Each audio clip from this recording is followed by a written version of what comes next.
Welcome to the SheBreathes Soul Stories podcast. I am your host, Jen Gulbrand.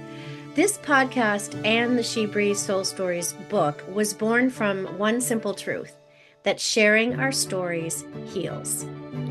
Each week we dive into the raw, real, revolutionary stories that shape who we are.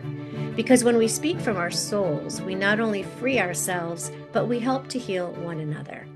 I'm so delighted to be in the virtual studio today with Ellen Williams, CEO of The Salient Strategist.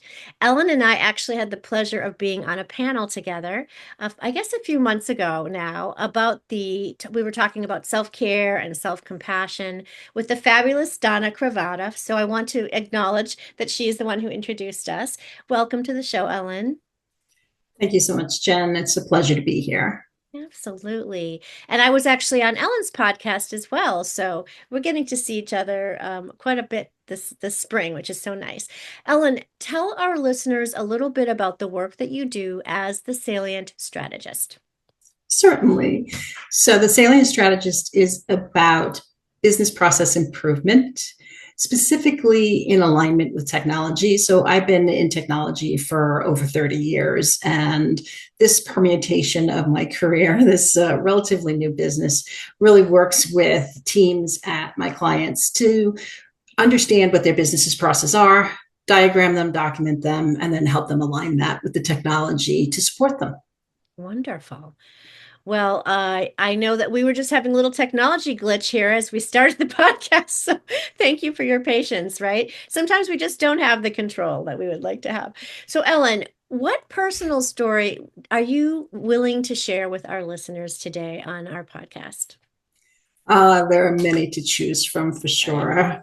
I would say I've been on a spiritual journey for probably, that same 30 years. And this story comes from about maybe 28 years ago when I had the perfect life, or so to speak, the American dream. I had the husband, I had 3 kids, I had the cute little house with the fence in Queens, New York. And I was sitting in my bedroom on the second floor, listening to my kids playing in the yard and feeling completely empty and questioning, is this really the American dream? Is this really all there is? And it couldn't be. And so I started looking for why I was feeling like this. And I'm an avid reader. And so being at Barnes & Noble, I was going to say I happened to be at Barnes & Noble, but that was not an uncommon thing. But I happened to stumble along a book called Awaken the Giant Within by Tony Robbins. And it was on sale. And it was a really thick book. And I was like, you know what? I'll pick that up. And as I read through that, it was my first self-help book. I was amazed. I mean, I've read countless more, and they're all similar from the way they're written. But I was amazed. I thought this book was talking to me. I thought it had been written just for me. And it allowed me to take a step back and understand the world from a different point of view, that it was about how I could manifest things. And so it wasn't about the picket fence and the car. And certainly it is about family, but it was more about, how my role in the family fit, not making sure I had the perfect family, or so to speak. Right. And that book really launched my journey. It launched my library, which is very full of those kinds of books. But it really launched a new way of thinking for me, where I could look internally for answers that I had never understood would be there.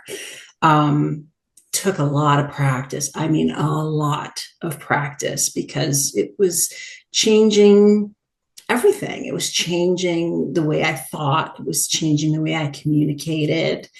And it really allowed me over the years, what came out of that initial understanding and then continued learning. I have another quick story. Yes, Please. where I was later on. So my kids were, I guess this would have been maybe 4 or 5 years later. I'm washing the dishes and, hey, come on, set the table. Hey, come on, set the table. By the 10th time, I'm screaming, get the table set. And finally, the kids get up and do it. And I realized a couple things. One, I don't want to be yelling at my kids. It's not the mother I want to be. Mm. And two, I've pretty much trained them that they don't have to get up the first time because I'm going to say it 9 more times before I really mean it. So the next day, I was very in tune with that feeling. So when I got to the ninth time, I went, oh, wait, I decided yesterday I didn't want to get here. Mm. Right. So the 10th time didn't sound like it used to. And then the next day I got to the eighth and I went, wait, I'm heading down that path. So finally I sat down with my kids and I said, I don't want to yell at you and you don't want to be yelled at, but you're going to set the table. Right. So just do it the first time I ask. It'll get done and then you can go back to what you're doing and it'll be a better situation. And I have to say, I think that was the last time I yelled at my kids. Wow. That's something. That's amazing. I mean, it's so much about that self-awareness, right? Like I'm going back to the part of your story where you were, sitting on the bed and realizing that something just felt off or that you felt disconnected from all of this external stuff that is, we're programmed to believe is going to make us happy, whole, fulfilled. And then we get there and something is still missing. Something is still not feeling in alignment, as we say. And it's like that self-awareness of getting yourself to that place to be like, there's got to be more. There's got to be more to this. So then what did you do with that awareness and what choices did you make? How did that unfold for you going forward? Well, that certainly unfolded over years and years.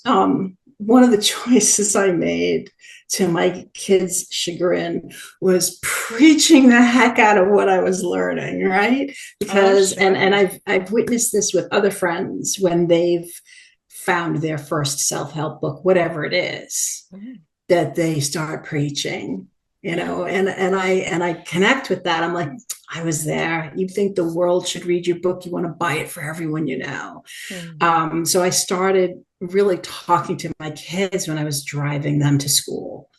Really, very young elementary school, and just talking about all the things I was learning and how to see people differently and how to understand that what people portray to you isn't necessarily who they truly are, especially in school, right? You've got the bully, Totally.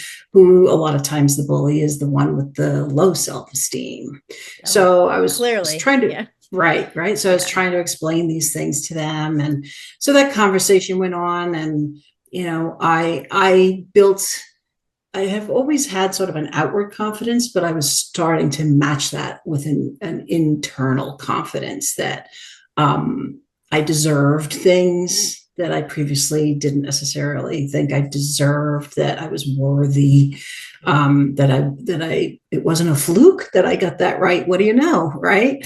Yeah. So my kids started to understand. In fact, in middle school, one of my daughters said to me, she was telling me the story about this kid at school, and I said, there's a good chance that kid doesn't come home to the same kind of home you have. You have your sister, your brother, me. We're all here to help you, and maybe they're, and she just went, I'm just so tired of figuring out other people's lives. Like she would just wanted to be upset with this person and not go that extra mile, right? But they all did eventually, and now they're all adults and they're great people, and they do have that mindset and that understanding of what's going on with them and what might be going on with other people. So I'm very Yeah. happy I imparted that to them. Right. So you know, in your own learning, and you started to share that with your kids. I mean, that's amazing, right? Because not only were you talking it, but I'm sure that you were changing your behaviors. As you said later on, the story that you just shared about not wanting to be yelling at your kids. So you modeled a behavior for them, and they in turn saw a shift in you, I'm sure, in how you showed up in the world, in the family, in those relationships. Am I right? Absolutely. And Yeah. I I think, and I don't know if it was before I started reading these books or after, but I had this understanding that I was a model, right? I was showing my kids a model of the world. And I wasn't showing them the same model that my mother showed me. My relationship with my husband was different than my mother's relationship with my father.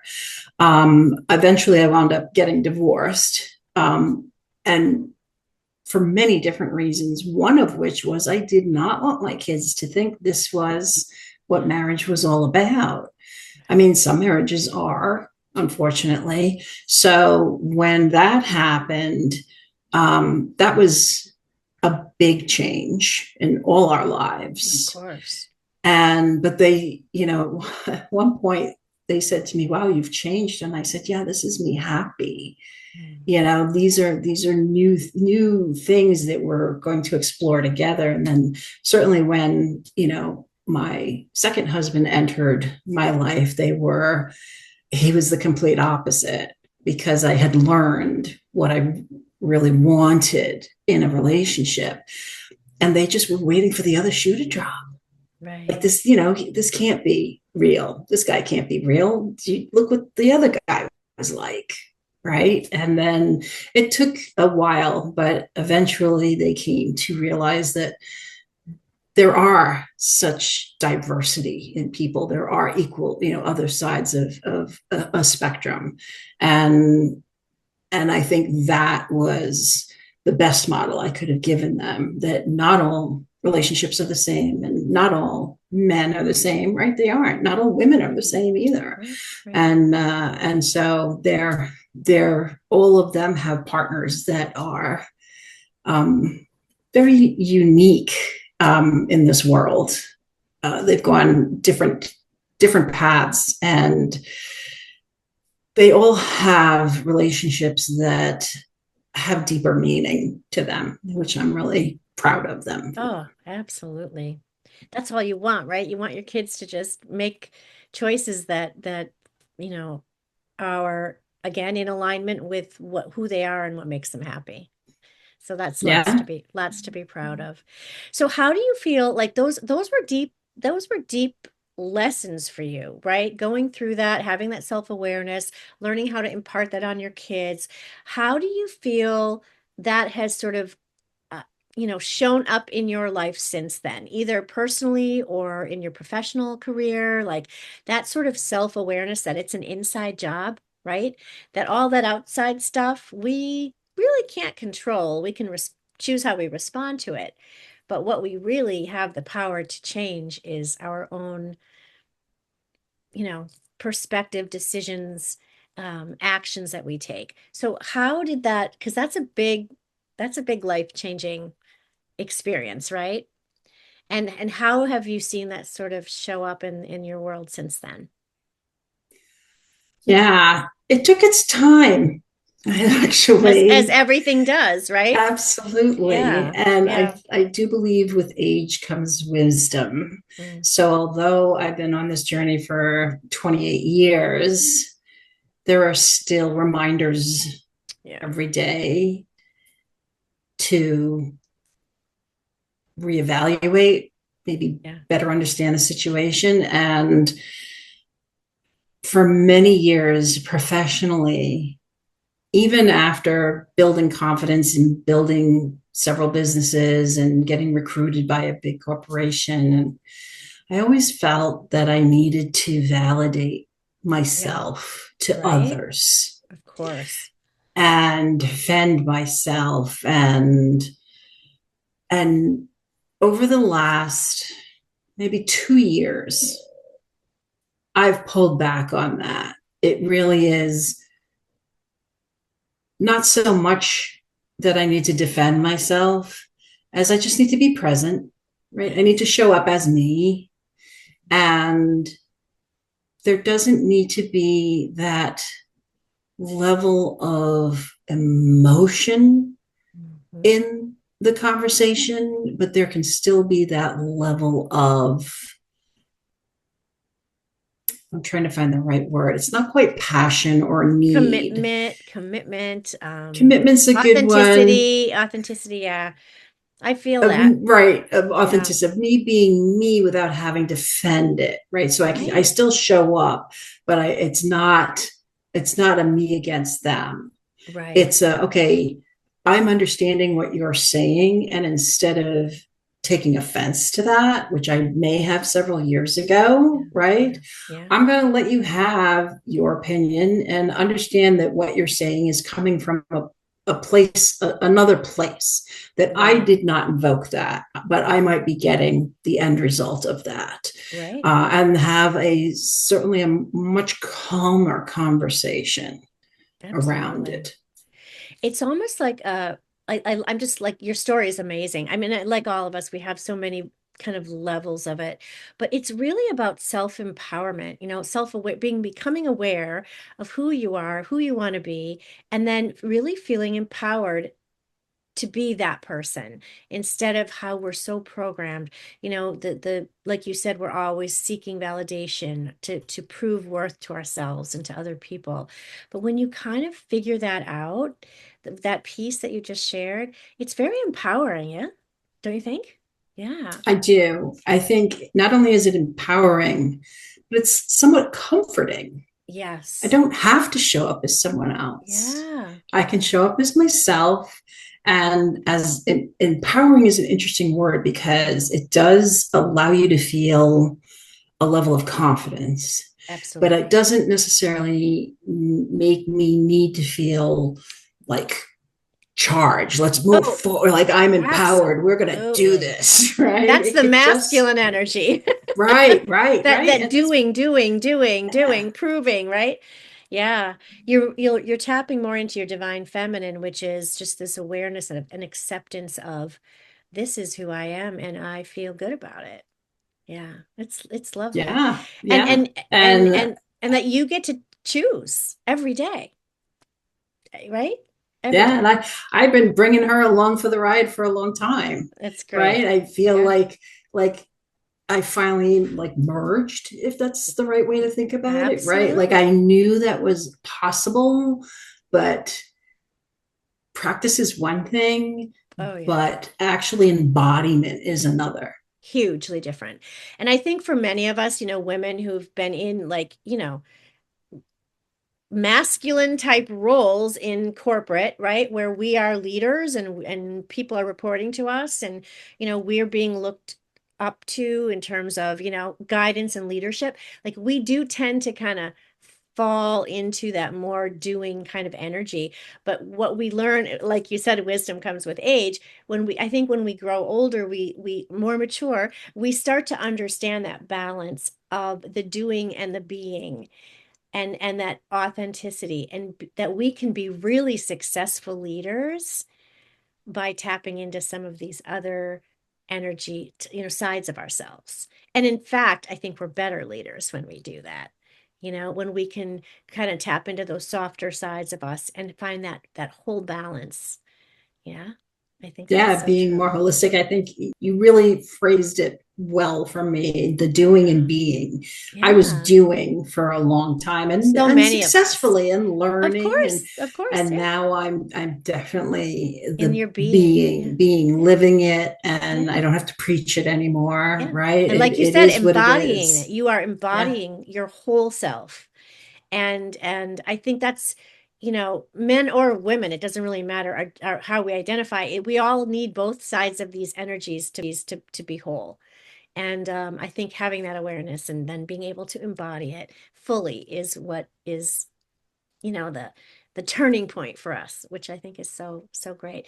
Oh, we could talk forever about your story because I think so many of our listeners can relate to it. I mean, I know I do.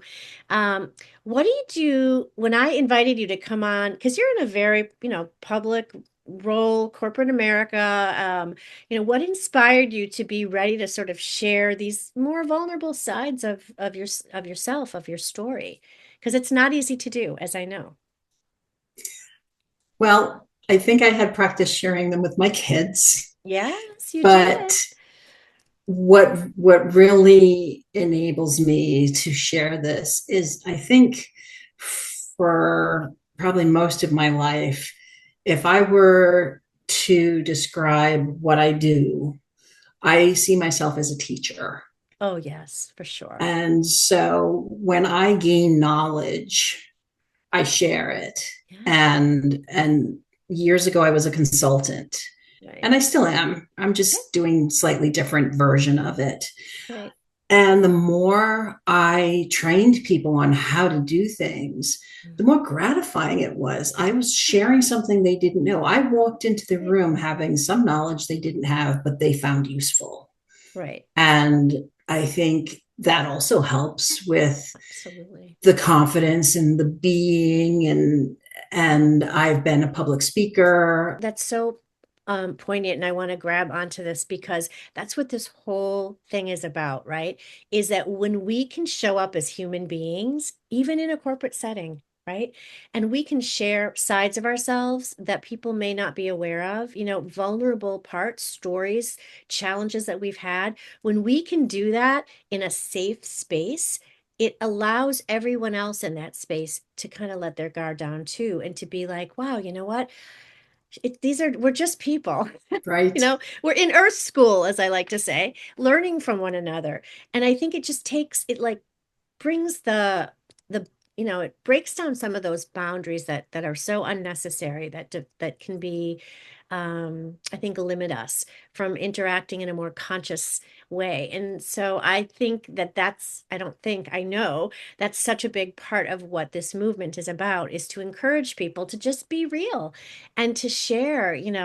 These are things that happen to me. They don't define me, but they certainly have informed me, right? And led me to make changes in my life where I feel empowered and embodied. And I think that, drawing these lines sometimes between our work life and our personal life, I get it, but I think there's an opportunity to show up more fully in all of those settings, and to create more conscious connections with one another. Like, that's what Yeah. this is all about. And I mean, it really makes a difference, I you think know. so. And to your Yeah. point, when you said, it's limiting, we self limit, Of course we do. right? I can't tell you how many people I've put on pedestals Yeah. that Oh, just we all have. haven't Yeah. really earned them. Once Mm. once you get past the Yeah. maybe they didn't belong on that pedestal. And honestly, how many people do? Like you said, we're all people, Yeah. We're just right? You having can look different up to people, experiences. right? Yeah, Yeah. absolutely. And I think that, well, I guess that kind of leads me to my next question. So, have you found that when you do that, when you show up like that, which I know you're doing, not just with your family, but with your colleagues, has that strengthened your ability to connect with people in more meaningful ways? I would say so. Certainly, from my side of the Yeah, table, it sure. has. It's Yeah, allowed me to change my tone of voice, which I think would allow the conversation to be able to continue to be open, as opposed to, once someone gets defensive, it really changes the direction of the conversation. It's given me the confidence to have difficult conversations without bringing too much emotion, right? I can right. bring myself, and here's how I feel, and here's Yeah, what I think, but not let that take over, and yeah. really stay mindful in the Oh, yeah. moment that the Makes such a the difference. best scenario is for me to maintain a calm conversation so that at least everyone gets heard, as opposed Absolutely. to it turning into a battle. And that definitely, I can see a change in the last 2 years for sure, with all the colleagues that I work with, and the way in which taking things I was taking things a little more personally than I needed to, Sure. but also identifying that although what was being said, I did feel something personal inside, I could flip that back to whatever's being said has a different source and it's not me. And that was big. Absolutely. Um, Thank you for sharing that because I think that's something we're all still kind of grappling with is that getting to that place of comfort where we can kind of balance, maybe what our roles are in any given setting, right? Whether it's personal or professional, and being able to be like authentic enough, vulnerable, however you want to put it, um, to make that connection that's going to make a difference for the other person or people in that setting. And I think it's just something we all have to kind of practice because we are so programmed and taught to kind of show up with, our big girl pants on, right? And just be, this awesome, superstar woman all the time. And in reality, we all have tough days. We're all dealing with challenges. And I think when we can be real about that, it just the conversations go deeper and get to be more meaningful for everybody involved. So I thank you. totally agree. Thank you so much. So what would you say to someone else who might feel like they want to start sharing more about their story? How would how would you encourage them to do that? I think the importance of understanding what's at the root of the story, Mm, right? Everyone has stories. sure. So what was at the root of my story? The root of my story was I needed to look deeper. I needed to look further for happiness because what I had been told would make me happy was in fact not correct. Yes. And if there's an opportunity for that, the root of that story to be impactful or meaningful to someone else, and Absolutely. they are willing to be that teacher for that moment, the gratification that you get from that, I think, is something you don't understand until you do it the first time.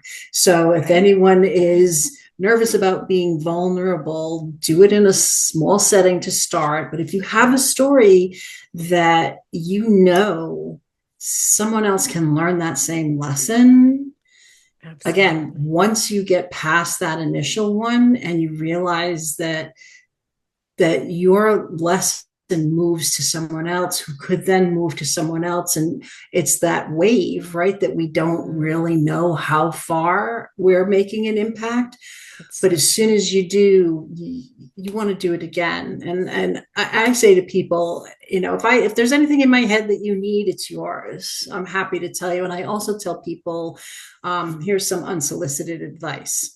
Yeah, Right. So this way they know I'm going to tell them something, but sure. they didn't ask me. And what you do with it is what you do with it. But I Yeah. have to say, the majority of the people say thank you. Oh, absolutely. Absolutely. I think we have so much more in common than we like to think sometimes, and I think there's just so many things we can all relate to as with one another as people when we just allow that again that safe space to do that. So I'm grateful to you for showing up today, for sharing your stories with us. I know we could talk forever because we probably have a long long list of them, but I think these were very really good places to start. Well, thank you so much for being here. I love our chats. I'm sure this won't be the last one, Ellen. How can people get in touch with you to just collaborate with you around the work that you are doing? Well, thank you. Yes, Yeah, I enjoy our conversations. I'm happy that yeah, this is our third and yeah. third in a long line of many to come, I'm I'm sure. sure. I'm sure. So they can reach out to me. The website is thesalientstrategist.com, Okay. and they can shoot me an email. It's Ellen at thesalientstrategist.com. Well, that's easy. That's easy. And I know Mm-hmm. you're always putting, you have your own podcast. We remind everyone what the name of your podcast is. Well, thank you. My podcast Yes. is Time to Press Pause, Real Yes. Life Stories from the C-Suite. Yes, I love that. So I encourage everyone to take a listen to that and to follow Ellen on all of her socials. thank you so much for being with us today. It's such an honor to share space with you, virtual space. And for our listeners, we're so grateful that you dialed in today to listen to this episode. If you have a story that you would like to share, please don't hesitate to reach out to me directly, Jen at jengulbrand.com. That's Jen with two N's, GULBRAND.com. And we will get you on this show as well so that you can start to share and connect with other people who really need to hear your story. So thank you everyone for being here. Have a beautiful day. Until next time.